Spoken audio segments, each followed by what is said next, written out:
boqorka dalka Sacuudiga boqor Salmaan bin Cabdilcasiis Al Sacuud ayaa soo saaray amar boqortooyo oo xilkii dhaxalka boqortooyada kaga xayibinayay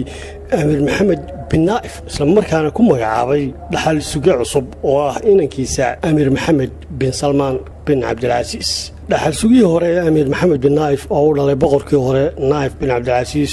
ayuu maanta laga qaaday xilka dhaxal sugaha ayaa waxa uu sii ahaan doonaa xogeenka ra'iisul wasaaraha iyo wasiirka arrimaha gudaha halka uu dhaxal sugaha cusub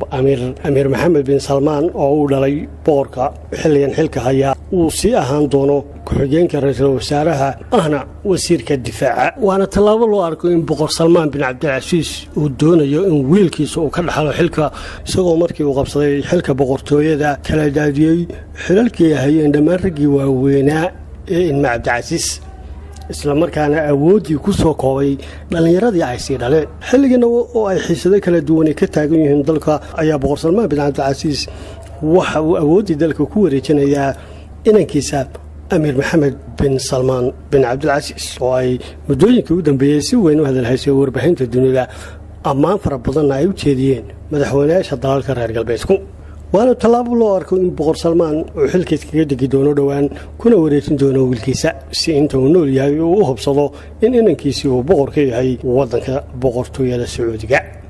waana talaabo loo arko inay tahay inqilaab labaad oo boqor Salmaan ku sameeyay nidaamkii xukun ee boqortooyadaasi ay ku soo jirtay muddadii 100 sano ahayd ee ay soo jirtay